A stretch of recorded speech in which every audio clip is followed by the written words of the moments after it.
Trump ಸುಂಕ ಸಮರಕ್ಕೆ ಅಮೆರಿಕದ supreme court ಇವತ್ತು ಗರಂ ಆಗಿದೆ. ಕೇವಲ ಗರಂ ಆಗಿರುವಂತದ್ದು ಮಾತ್ರ ಅಲ್ಲ, ಈ ನೀತಿಯೇ ಕಾನೂನು ಬಾಹಿರ ಅಂತ ಹೇಳಿ ಇವತ್ತು ಕೋರ್ಟ್ ತೀರ್ಪನ್ನ ಕೊಟ್ಟಿದೆ. ಟ್ರಂಪ್ ಇಲ್ಲಿ ತನಕ ಸುಂಕ ಹೇರೋ ಟೈಮ್ನಲ್ಲಿ ಅವರು ಬಳಸ್ಕೊಳ್ತಾ ಇದ್ದಂತಹ ಒಂದು ಟೂಲ್ ರೀತಿಯಾಗಿ ಬಳಸ್ಕೊಳ್ತಾ ಇದ್ದಂಥದ್ದು ಏನು ಅಂತ ಅಂದ್ರೆ international emergency economic powers act, ಅಂದ್ರೆ IEEPA ಆಕ್ಟ್.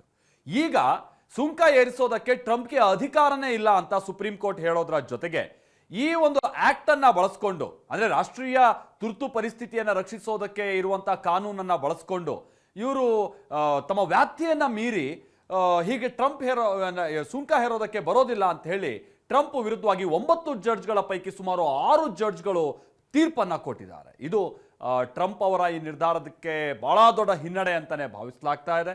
ಮುಂದಿದ್ದು ಬಹಳ ಪರಿಣಾಮ ಬೀರ್ಬೋದಾ ಅಂತ ಚಾನ್ಸಸ್ ಕೂಡ ಇದೆ. ನೋಡ್ಬೇಕಿದೆ ಈ ಕ್ಷಣದಿಂದ ಏನೇನು ಆಗ್ತಾ ಹೋಗುತ್ತೆ ಅಂತ. ಟ್ರಂಪ್ ಸುಂಕ ಸಮರಕ್ಕೆ ಅಮೆರಿಕದ ಸುಪ್ರೀಂ ಕೋರ್ಟ್ ಇವತ್ತು ಗರಂ ಆಗಿದೆ.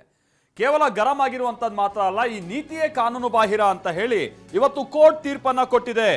ಟ್ರಂಪ್ ಇಲ್ಲಿ ತನಕ ಸುಂಕ ಹೇರೋ ಟೈಮ್ನಲ್ಲಿ ಅವರು ಬಳಸ್ಕೊಳ್ತಾ ಇದ್ದಂತಹ ಒಂದು ಟೂಲ್ ರೀತಿಯಾಗಿ ಬಳಸ್ಕೊಳ್ತಾ ಇದ್ದಂಥದ್ದು ಏನು ಅಂತ ಅಂದ್ರೆ international emergency economic powers act, ಅಂದ್ರೆ IEEPA ಆಕ್ಟ್.